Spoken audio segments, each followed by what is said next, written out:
बाबा हमें।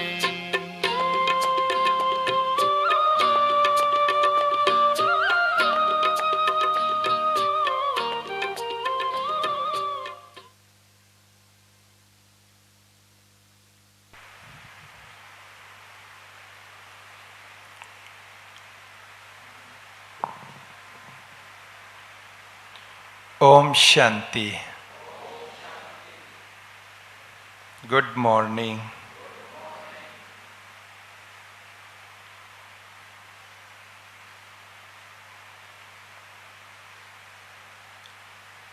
आज बाबा ने मुरली में फूल और कांटे के बारे में बताया।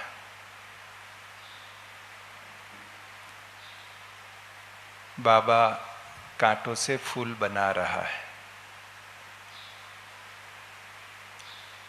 मैं जब कार से कहीं ट्रैवल करता हूँ तो देखते हैं कि शहर छोड़ के जैसे ही हम बाहर निकलते हैं तो रोड के दोनों तरफ कांटों के जंगल मिलते हैं देखने को।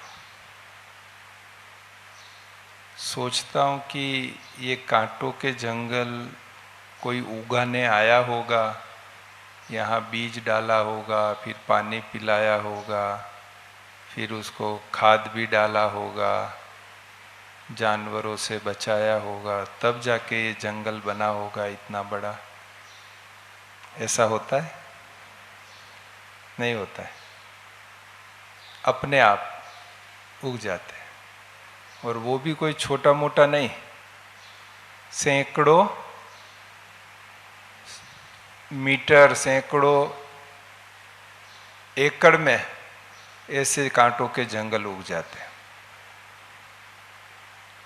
लेकिन अगर हम अपने सेंटर पर या घर में 10 फीट बाई 10 फीट का गार्डन तैयार करना हो तो वो भी ऑटोमेटिक हो जाता होगा ना? ऑटोमेटिक हो जाता है? नहीं होता है। क्या करना पड़ता है उसके लिए? पहले तो जमीन तैयार करनी पड़ती है, अच्छी वाली मिट्टी लाके डालनी पड़ती है, फिर नर्सरी से जाके अच्छे पौधे लाने पड़ते हैं, फिर एक बार पौधे लगा दिया फिर तो कुछ मेहनत की जरूरत नहीं है ना, फिर तो कुछ नहीं करना है ना कभी भी। फिर भी करना है, हमेशा करना है। उसको पानी भी देना है, खाद भी देना है, और कोई बकरी कोई जानवर खा नहीं जाए उससे बचाना भी है। धूप भी मिल रही है कि नहीं वो भी देखना है, ज़्यादा तो नहीं हो गया वो भी देखना है। सारी चीज़ें एक बार नहीं, वो भी लगभग डेली समझो आप देखना ही पड़ता है रेगुलर, तब जाके वो बगीचा तैयार होता है। हमारा मन जो है ना वो भी एक धरातल है। मन रूपी धरातल पर कांटों का जंगल।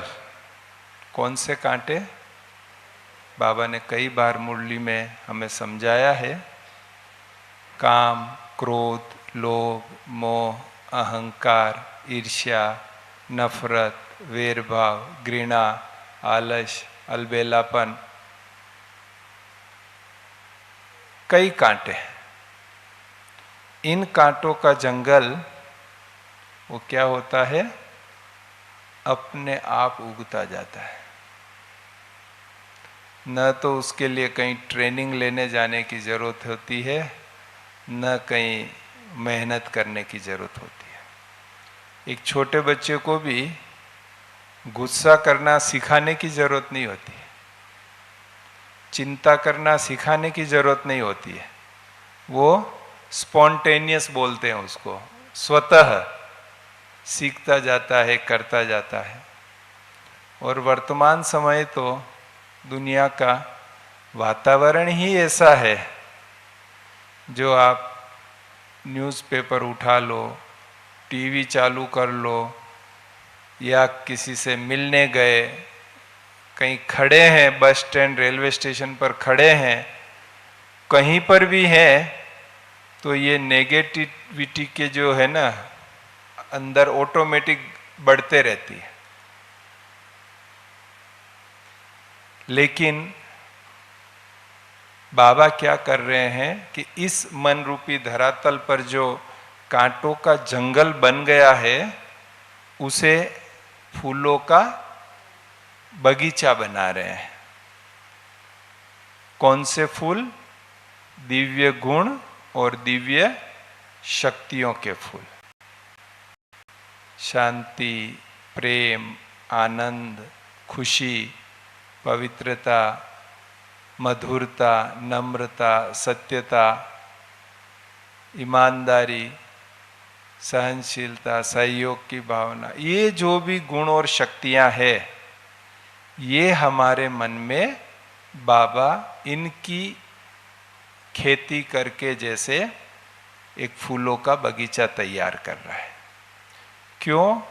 क्योंकि हमें इस कांटों के जंगल से फूलों के बगीचे में जाना है। गार्डन ऑफ अल्लाह जिसको कहते हैं, वहां हम जा रहे हैं। वहां जाने के लिए बाबा तैयार कर रहा है।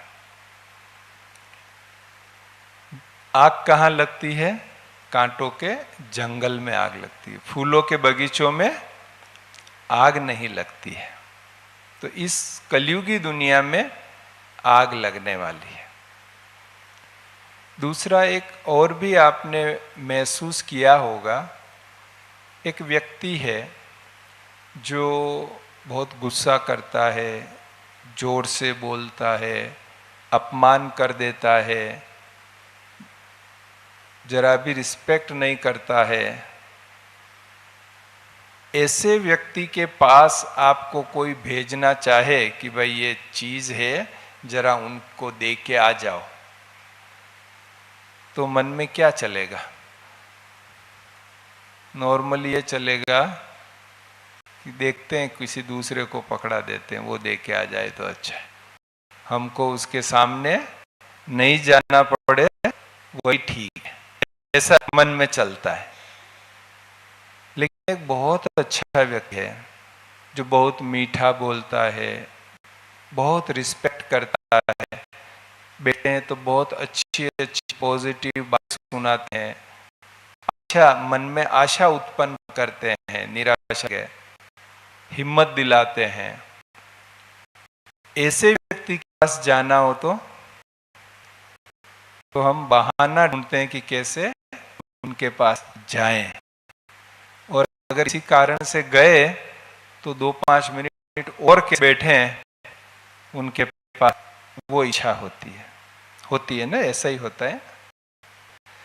कांटों के जंगल में किसी को जाना पसंद नहीं है, पर फूलों के बगीचों में तो विशेष समय निकाल कर भी जाते हैं। फूलों के बगीचे में चले तो हमारा जीवन ऐसा होना चाहिए, निर्धारित करें। तो थे, ये तो हकीकत है, जीवन में कांटे तो थे। अब जब बाबा फूलों का बगीचा बना रहा है तो बहुत ईमानदारी से स्वयं का चेकिंग करके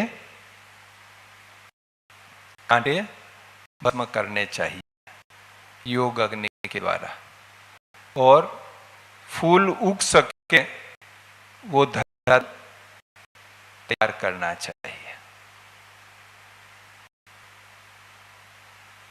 कभी ये भी विचार आता है, आप तो खैर सब समर्पित बैठे हैं, बाकी की फूल तो वहां बनेंगे ना सतयुग में, फूलों का बगीचा तो वो है, फिर यहाँ क्यों मेहनत कर, वहीं के मेहनत कर लेंगे। ये शरीर तो यहाँ छूट जाना है, ये तो साथ में आएगा नहीं। सतयुग में तो हमें फूल जैसा नया शरीर भी वहीं मिलेगा, तो फिर यहाँ क्यों मेहनत करें इतनी सब, आराम से वहीं करेंगे जाके मेहनत। संभव है ऐसा? नहीं। क्यों?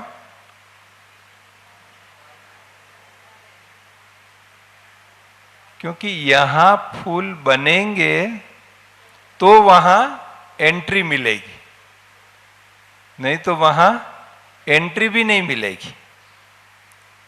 तो फूल तो बनना तो यहीं पड़ेगा, वो मेहनत तो यहीं करनी पड़ेगी। और बाबा ने कितनी सुंदर व्यवस्था की है कि खुद बागवान है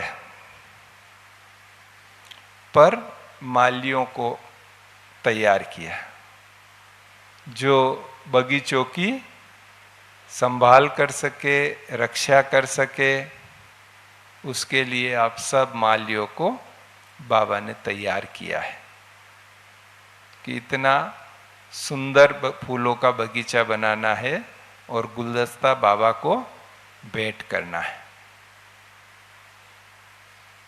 अब सवाल ये होता है, फूल बनना है ये तो हमको पता चल गया, देवी गुण धारण करना है ये भी पता चल गया, उसका अभी का प्रैक्टिकल स्वरूप क्या?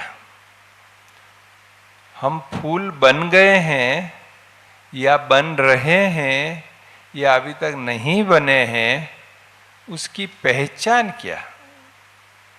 क्योंकि हमें खुद को देखना तो होगा, चेक तो करना होगा। केवल हम इस गफलत में रहें कि हाँ हाँ बाबा बना रहे हैं, हम बन जाएंगे, हम बन गए हैं, केवल इस गफलत में रहने से तो धोखा खा सकते हैं समय पर। तो चेकिंग करके पता तो लगे कितना फूल बने। एक व्यक्ति है जो जिनको दिखाई नहीं देता बिल्कुल, उनको कोई हाथ पकड़ के ले जाता है, बहुत कचरे के गंदी ढेर में उसके वहां से बीच से वो उसको ले जाता है और थोड़ी देर बाद एक बहुत गुलाब के फूलों के बगीचे के बीच से उसको ले जाता है। कुछ बोलता नहीं है, बताता नहीं है कि हम कहाँ हैं, केवल बस उसको हाथ पकड़ के ले जा रहा है। क्या उस व्यक्ति को, जिसको दिखाई नहीं दे रहा है बिल्कुल और जिसको कुछ बताया भी नहीं गया है, क्या उसको पता लगेगा कि वो एक गंदगी से पास हुआ है या एक बगीचे से पास हुआ है? उसको पता लगेगा? लगेगा? उसको तो दिखाई तो नहीं दिया और उसको किसी ने बताया भी नहीं है, फिर कैसे पता लगेगा? सुगंध से, गंध से पता लग जाएगा कि वो किस जगह से गुजर रहा है, वो जगह कौन सी है। ऐसे ही हम चेकिंग करें कि क्या हमारे से दिव्य गुणों के फूलों की खुशबू निकल रही है या वो ही कांटों की दुर्गंध है। हमें क्या महसूस हो रहा है और हमारे पास आने वाले को क्या महसूस हो रहा है, बहुत ईमानदारी से चेकिंग करें। इस ज्ञान मार्ग में last so fast, fast so first जाना है, तो ये एक सॉलिड विधि है कि ईमानदारी से अपनी चेकिंग करें। अपना, बाबा कहते हैं ना, मियाँ मिठू नहीं बने, मियाँ मिठू बनने के बजाय चेकिंग करें और चेंज करें तो फास्ट जा सकते हैं। मैंने तो ये विधि सीखी है, देखी है। तो हम चेक करें कि हमारे से कौन सी गंध आ रही है, कांटों की या फूलों की, क्योंकि हमें भी आती है, स्वयं को भी महसूस होता है। और विशेष तो जो हमारे साथ होते हैं उनको विशेष रूप से महसूस होता है कि कौन सी गंध आ रही है। बाबा मुरली में हमें ऑलमोस्ट एवरी डे कहता है कि आत्मिक स्थिति में रहो। कहता है ना, कभी देही अभिमानी स्थिति, कभी सोल कॉन्शियसनेस, कभी आत्मिक स्थिति में रहने के लिए बाबा कहता है। क्या कहेंगे? आत्मिक स्थिति किसको कहते? कैसे पता लगे कि मैं आत्मिक स्थिति में हूं या नहीं हूं? ये पता कैसे लगेगा? अब बताएंगे कोई कि कैसे पता लगेगा कि हाँ मैं आत्मिक स्थिति में हूं, या कोई भी व्यक्ति आत्मिक स्थिति में है या नहीं। हम वर्षों से सुन रहे हैं, जब से ज्ञान में आए हैं, पहला पाठ ही ये था, और तब से लेके पहली मुरली से हम सुन रहे हैं कि आत्मिक स्थिति वो क्या होती है, उसका प्रैक्टिकल रूप क्या है। आप में से कोई बताएंगे कि उसका प्रैक्टिकल रूप क्या है कि हाँ ये आत्मिक स्थिति में है?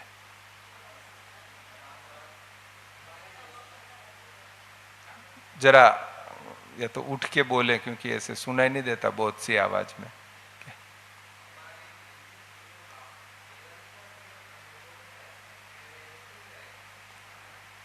चलो वो हमें आ रहा है, सामने वाले को कैसे पता लगेगा कि ये आत्मिक स्थिति में है कि नहीं है?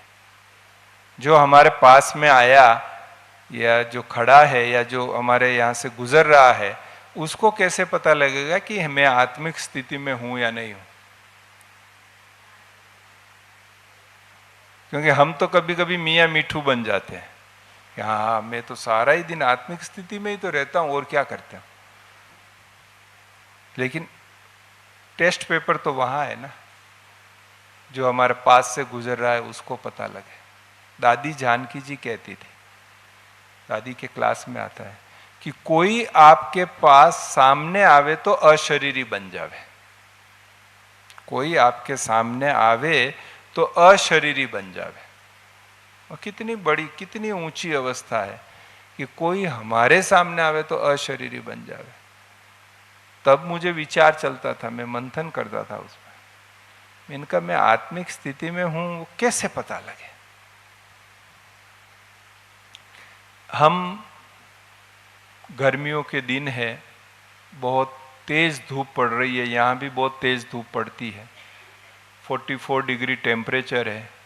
हम बाहर सब्जी लेने के लिए गए, 500 मीटर जाके आए, दोपहर के 12-1 बजे हैं, पसीना आ रहा है, बहुत गर्मी है। सेंटर में आते हैं, थैला रख के कमरे में जाते हैं, और तुरंत हमें महसूस होता है कि एसी चालू है। एसी तो लगे हुए होते हैं, लेकिन रूम में गए और हमें महसूस हुआ कि एसी चालू है। कैसे महसूस होगा? कैसे पता लगेगा एसी चालू है? एसी ने बोला कि मैं चालू हूं, मैं एसी हूं, मैं चालू हूं। ये एसी बोलता है? नहीं बोलता है, तो भी हमें पता लग जाता है कि एसी चालू है। कैसे पता लगा? वो जो ठंडी हवा हमने महसूस की, उससे पता लगा कि एसी चालू है। बाथरूम में गए,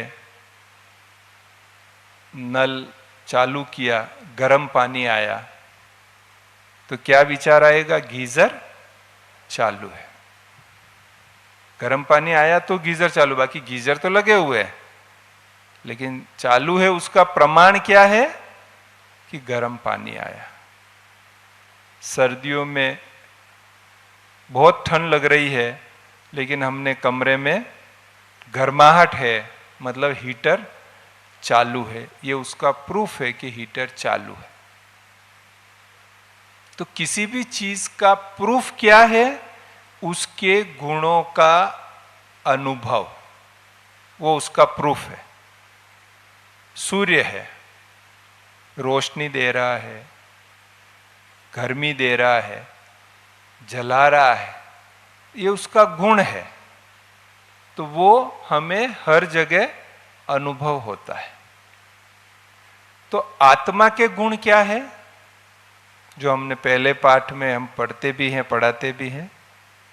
ज्ञान, पवित्रता, शांति, प्रेम, आनंद, सुख, शक्ति, ये आत्मा के गुण हैं। तो हम आत्मिक स्थिति में हैं, उसका प्रूफ क्या होगा? कि ये सातों गुण हमें भी महसूस हो प्रैक्टिकली, और हमारे संग में जो हैं उनको भी प्रैक्टिकली महसूस हो, तब कहेंगे कि हम आत्मिक स्थिति में हैं। जैसे एसी से वो ठंडी हवा बह रही है और हमें महसूस करवा रही है ठंडक, और हमें पता लग रहा है कि एसी चालू है, ऐसे ही हमारे से शांति की हवा, प्रेम की हवा, आनंद की हवा, खुशी की हवा हमारे से बहे। वो प्रैक्टिकल हवा बहेगी और सामने वाले को महसूस होगा, तब कहा जाएगा कि हम आत्मिक स्थिति में है। आत्मा तो जो बाबा के बच्चे हैं, जिन्होंने राजयोग का कोर्स किया है, जिन्होंने आत्मा की सही पहचान की है और अभ्यास कर रहे हैं, वो भी आत्मा है। और जिन्होंने अभी तक राजयोग का अभ्यास नहीं किया है, वो भी आत्मा तो है ना। सभी आत्माएं ही है ना, वो भी आत्माएं हैं। तो वो भी आत्माएं हैं, लेकिन आत्मिक स्थिति में कौन है? एसी सब जगह लगे हुए हैं। एसी चालू कौन सा है, कैसे पता लग रहा है?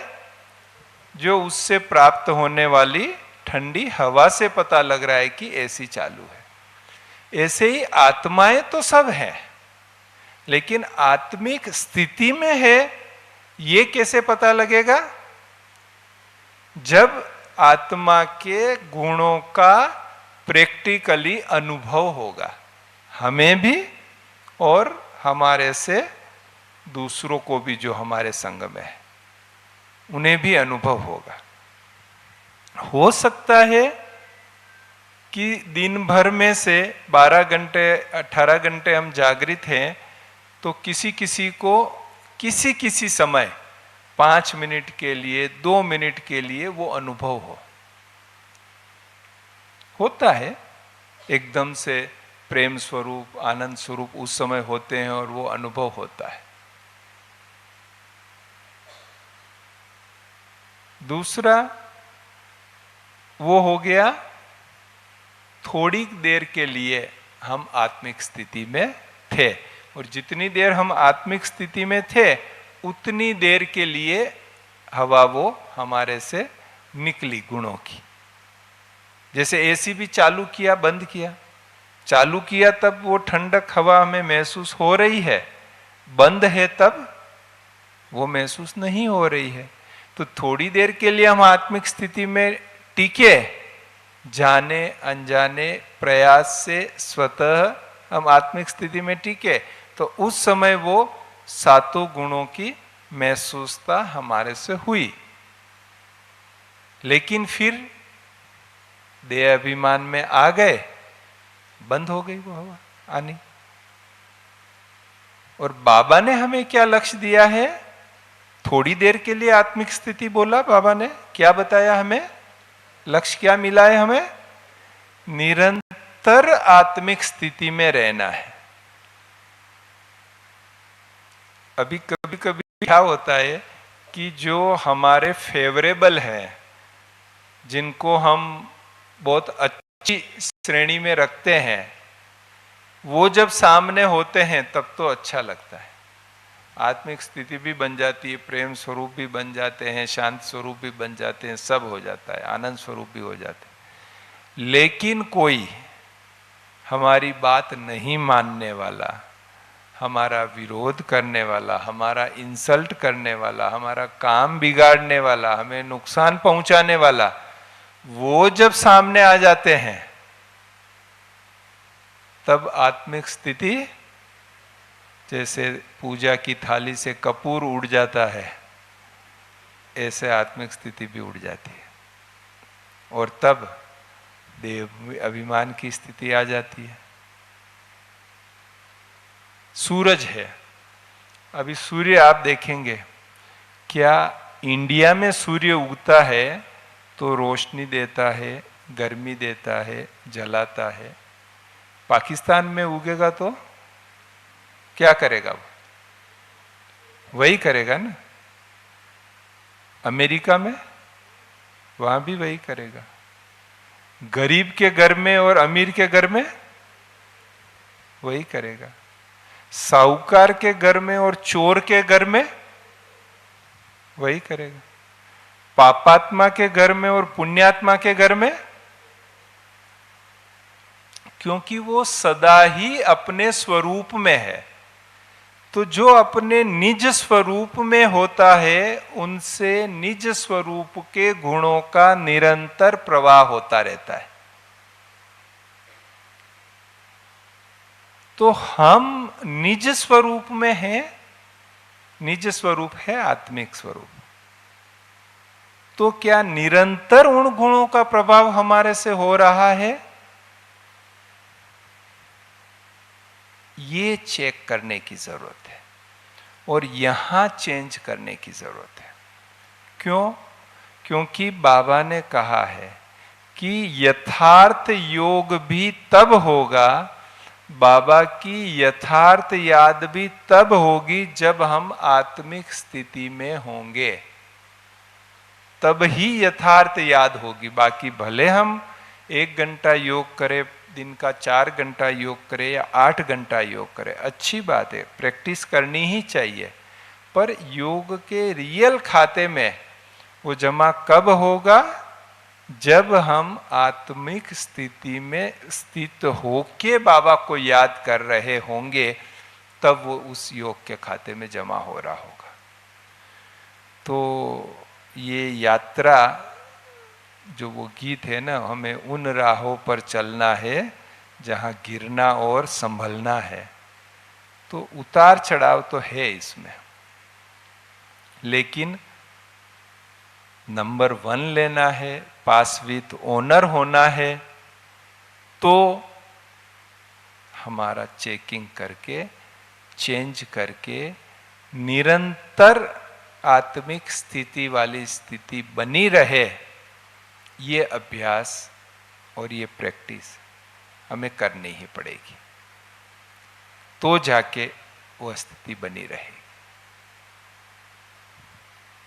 तो ये एकदम एसिड टेस्ट जैसा जिसको कहते हैं टेस्ट, वो टेस्ट पैमाना ये है आत्मिक स्थिति का कि हम हमारे से इन 7 गुणों की हवा प्रवाहित होती रहे। जैसे रेगिस्तान में ठंडा झरना होता है, ठंडे पानी का झरना अगर कहीं हो तो कितना सुख मिल जाता है उस पानी पीने वाले को। ऐसे अभी ये रेगिस्तानी तो है ये दुनिया पूरी, जहाँ पर विकारों की गर्मी, तपत सब फील कर रहे हैं। ऐसे में हम बाबा के बच्चे जहां खड़े हों, वहां हमारी आत्मिक स्थिति और योग बल से ये शांति, प्रेम, आनंद, खुशी का झरना बहता हुआ महसूस हो, लोगों को वो महसूस हो। कितनी भी गंध हो, एक अगरबत्ती अगर वहां लगा देते हैं तो अगरबत्ती का जो निज गुण है सुगंध प्रसारित करना, वो करती है और उसे अनुभव किया जा सकता है। तो ये ज्ञान भी कोई कहे कि भाई ये तो गुप्त ज्ञान है या गुप्त पुरुषार्थ है, बाबा ने क्या कहा? पुरुषार्थी कभी गुप्त रह नहीं सकता। तो रियल पुरुषार्थ तो यही है। अब कितना भी वाणी पढ़ लें, कितने भी क्लासेस सुन ले, कुछ भी कर ले, रियल पुरुषार्थ तो ये कि हमारे से इन गुणों की सुगंध आनी चाहिए। ये उस पुरुषार्थ का परिणाम है। तो वो परिणाम हमें दिखाई दे और सर्टिफिकेट मिले कि हाँ भाई आ रही है। तो फिर ये यात्रा हमारी सफल भी है, सही दिशा में भी है और हम मंजिल पर अवश्य पहुंच भी जाएंगे। ओम शांति।